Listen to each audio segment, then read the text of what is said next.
ಹೌದು, ಚಿಕ್ಕಬಳ್ಳಾಪುರ ನಗರದ 30ನೇ ವಾರ್ಡಿನ ಅಂಬೇಡ್ಕರ್ ನಗರದಲ್ಲಿ ವೃದ್ಧಾಪ್ಯ ಹಾಗೂ ತೀವ್ರ ಆರೋಗ್ಯ ಸಮಸ್ಯೆಯಿಂದ ಬಳಲುತ್ತಿದ್ದ 70 ವರ್ಷದ ಗಂಗಮ್ಮ ಅವರಿಗೆ ಜೀವನ ನಿರ್ವಹಣೆಯೇ ಕಷ್ಟವಾಗಿತ್ತು.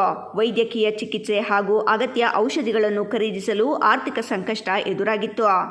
ಮಾಹಿತಿ ತಿಳಿದ ಶಿಡ್ಲಘಟ್ಟ ಗ್ರಾಮಾಂತರ ಠಾಣೆಯಲ್ಲಿ ಕೆಲಸ ನಿರ್ವಹಿಸುತ್ತಿರುವ ಪೊಲೀಸ್ ಪ್ರಮೋದ್ ರೆಡ್ಡಿ ವೃದ್ಧೆಯ ಮನೆಗೆ ಭೇಟಿ ನೀಡಿ ಸಹಾಯ ಹಸ್ತ ಚಾಚಿದ್ದಾರೆ. ತಮ್ಮ ಸ್ವಂತ ಹಣದಿಂದ 1 ತಿಂಗಳಿಗೆ ಅಗತ್ಯವಾಗುವಷ್ಟು ದವಸ ಧಾನ್ಯಗಳನ್ನು, ಅಗತ್ಯ ಔಷಧಿಗಳು ಹಾಗೂ ಬಟ್ಟೆ ಬರೆ, ಹಾಸಿಗೆ, ಸೊಳ್ಳೆ ಪರದೆ ಸೇರಿದಂತೆ ಹಲವು ಸಾಮಗ್ರಿಗಳನ್ನು ನೀಡುವ ಮೂಲಕ ವೃದ್ಧೆಗೆ ಆಸರೆಯಾಗಿದ್ದಾರೆ. ಪೊಲೀಸ್ ಪೇದೆ ಪ್ರಮೋದ್ ರೆಡ್ಡಿಯ ಸೇವಾ ಮನೋಭಾವಕ್ಕೆ ಸಾರ್ವಜನಿಕರು ಮೆಚ್ಚುಗೆ ವ್ಯಕ್ತಪಡಿಸಿದ್ದಾರೆ.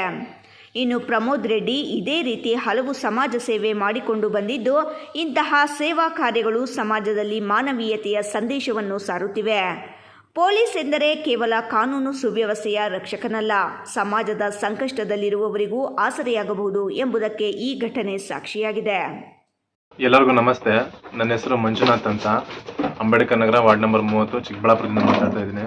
ಈ ಅಜ್ಜಿ ಏನಿದ್ದಾರೋ ಗಂಗಮ್ಮ ಅಂತ, ಈ ಅಜ್ಜಿಗೆ ಒಂದು 10 ದಿನ ಹಿಂದೆ ಕಾಲು ಗಾಯ ಆಗಿ ಯಾವ ಥರ ಆಗಿತ್ತಂದರೆ ಹುಳುಗಳು ಬಿದ್ದೋಗಿದ್ದು, ಕಾಲೆಲ್ಲ ವಾಸನೆಗೆ ಮನೇಲಿ ಸಮೇತ ಇರೋಕ್ಕಾಗ್ತಿರ್ಲಿಲ್ಲ.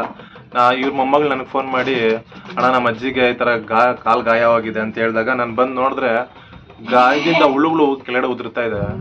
ಆಗ ನಾನೇನು ಮಾಡ್ಬೇಕು ಗೊತ್ತಿಲ್ದಿರ ಸೀದಾ ಅವ್ರನ್ನ ಕ್ಯಾಂಪಿಗೆ ಕರ್ಕೊಂಡೆಲ್ಲ ಮಾಡಿ ಅವರು ಮನೆಗೆ ಡಿಸ್ಚಾರ್ಜ್ ಮಾಡಿ ಕಳಿಸಿರ್ತಾರೆ. ಆಮೇಲೆ ಅಜ್ಜಿ ಮನೆಗೆ ಬಂದಮೇಲೆ ಅಜ್ಜಿಗೆ ಮಾತ್ರೆಗಳು ಬರ್ಕೊಟ್ಟಿರ್ತಾರೆ. ಅದು ತುಂಬ ಕಾಸ್ಟ್ಲಿ ಆಗಿರೋ ಮಾತ್ರೆ.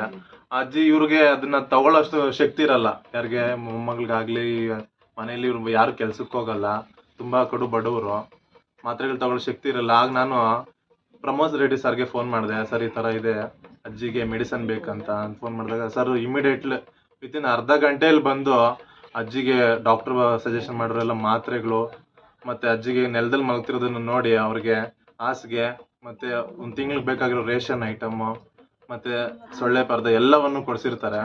ಮತ್ತು ಆಸ್ಪತ್ರೆಗೆ ಹೋಗೋಕೆ ಎಲ್ಲ ರೀತಿಯ ಸಹಾಯ ಮಾಡಿರ್ತಾರೆ. ಪ್ರಮೋದ್ ರೆಡ್ಡಿ ಸರ್ಗೆ ತುಂಬ ಥ್ಯಾಂಕ್ಸ್ ಸರ್.